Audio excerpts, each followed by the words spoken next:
सुधीर खुबाळकर ऐकायला नाव साधं सुद्धा वाटतं, पण हा माणूस एखाद्या सुपर हिरोपेक्षा कमी नाहीये. आपल्या भाषेत यांचं वर्णन केलं तर देवदूत हा परफेक्ट शब्द. सुधीर खुबाळकर हे नागपूर पोलिसातील मिसिंग सेलचे हेड कॉन्स्टेबल आहेत.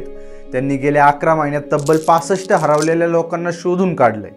त्यात प्रत्येक मिसिंगची स्टोरी खूप भयानक आहे. या शोध मोहिमेत खुबाळकरांनी वेळ प्रसंगी ट्रेनने उभा राहून तर कधी 2 सीटांच्या मध्ये झोपून प्रवास केलाय. आणि त्यांनी हे लोक फक्त महाराष्ट्रातूनच नाही शोधले, तर मध्य प्रदेश, छत्तीसगड, दिल्ली, अलाहाबाद अशा परराज्यातून देखील शोधून आणले.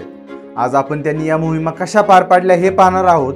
सोबत आपल्या देशात 2019 ते 2021 या फक्त 3 वर्षात 13 लाख मुली व महिला मिसिंग आहेत. आणि भयानक म्हणजे या आकडेवारीत पहिल्या क्रमांकावर आपला महाराष्ट्र आहे. यातील किती महिला सापडल्या व किती महिला कायमच्या अंधाराच्या गर्दीत बुडाल्या हे आज आपण पाहणार आहोत.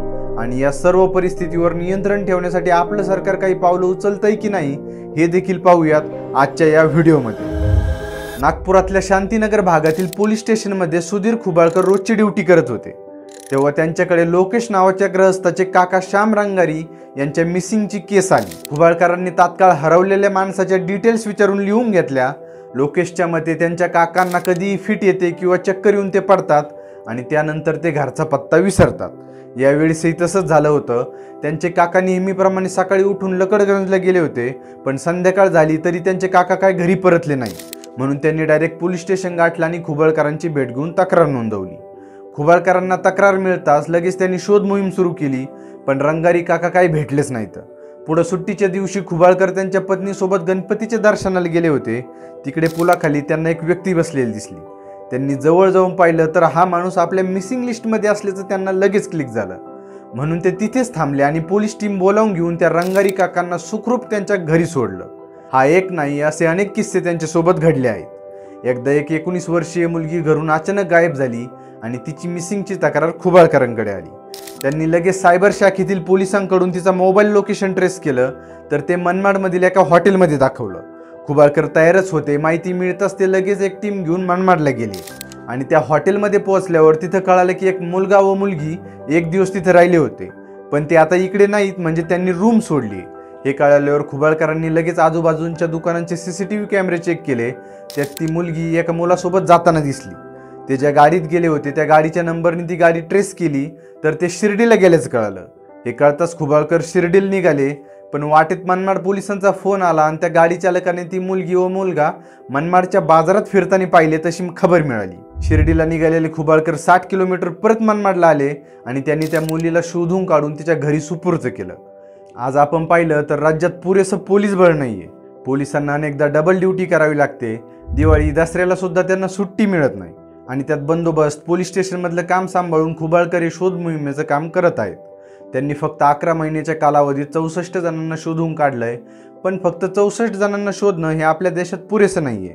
कारण मी जसं तुम्हाला इंट्रोमध्ये सांगितलं की 2019, 20, 21 या 3 वर्षाच्या कालावधीत भारतात तब्बल 13,13,000 महिला व मुली बेपत्ता झाल्यात. तुमच्या माहितीसाठी सांगतो की मी जेव्हा मुली म्हणतो तेव्हा त्या 18 वर्षाखालील असतात आणि जेव्हा महिला म्हणतो तेव्हा त्या 18 वर्षाच्या पुढील असतात.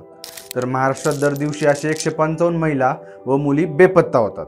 2019 मध्ये 67,746, 2020 मध्ये 63,252, तर 2021 मध्ये 60,435 महिला व मुली बेपत्ता झाल्या. पण यातील त्या महिला परत सापडण्याचं प्रमाण देखील 60% वर आहे. आता तुम्हाला प्रश्न पडला असेल की या महिला गायब होतात म्हणजे कुठं जातात, तर या प्रश्नाचं उत्तर NCRBने या रिपोर्टमध्ये सांगितलेलं आहे. त्यांच्या म्हणण्यानुसार बऱ्याचदा काही महिलांचं मानसिक संतुलन बिघडलेलं असतं, त्यामुळे त्या घर सोडतात आणि परत काही दिवसांनी माघारी सुद्धा येतात. सोबत मिसकम्युनिकेशन म्हणजे चुकीचा संवाद, घरातील वाद किंवा प्रेम प्रकरणातून ते घराबाहेर पडतात आणि नंतर वेश्या व्यवसाय, लहान मुलांना कामावर लावणे अशा वेगवेगळ्या कामांसाठी त्यांना वापरण्यात येतं. देशात जेवढे लोक बेपत्ता होतात त्यापैकी 68%हूनही जास्त महिला असल्याचा धक्कादायक खुलासा NCRBच्या रिपोर्टमध्ये आढळला आहे. आता एवढं सगळं घडत असताना आपलं सरकार काय करतंय असं देखील तुम्हाला प्रश्न पडला असेल.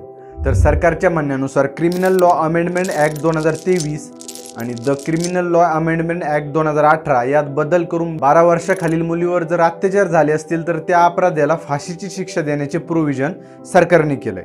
सोबत या केसची चौकशी करून चार्जशीट 2 महिन्यात दाखल करणे व त्यानंतर पुढील 2 महिन्यात सुनावणी करून निकाल द्यावा अशी शिफारस देखील करण्यात आलेली आहे. म्हणजे एकंदरीत 4 महिन्यात केसचा निकाल लागावा म्हणून यामध्ये बदल करण्यात आलाय. दुसरं म्हणजे संपूर्ण देशात 112 हा नंबर आपत्कालीन काळासाठी उपलब्ध करून देण्यात आलाय. सोबत केंद्रीय महिला व बालकल्याण विभागाने संपूर्ण देशात 733 वन स्टॉप सेंटर उभारण्यात आले. तिथं पीडित महिलेला सर्व प्रकारच्या उपचाराची सुविधा देखील उपलब्ध करून देण्यात आली आहे. सरकारने हे सगळं जरी केलं असलं तरी देशात महिलांवर घडणारे अत्याचार कसेच कमी झाले नाहीत. माझ्या मते जर हे कमी करायचे असले तर पहिल्यांदा पुरुषांची महिलांविषयी असणारी मानसिकता बदलायला हवी. आता आपण 25 वर्षाच्या मुलाला तर नाही बदलू शकणार, म्हणून लहान वयातच संस्कार चांगले केले तर नक्कीच मुलगा मोठा झाल्यानंतर अशी कृत्य करण्याचे मनात सुद्धा आणणार नाही. सोबत महिला पुरुष समानता हे फक्त ब्रीदवाक्यपुरतं मर्यादित न राहता त्याला ग्राउंडवर सुद्धा आणलं पाहिजे. महिलांनी सुद्धा कोणत्याही कारणावरून घर सोडले नाही पाहिजे.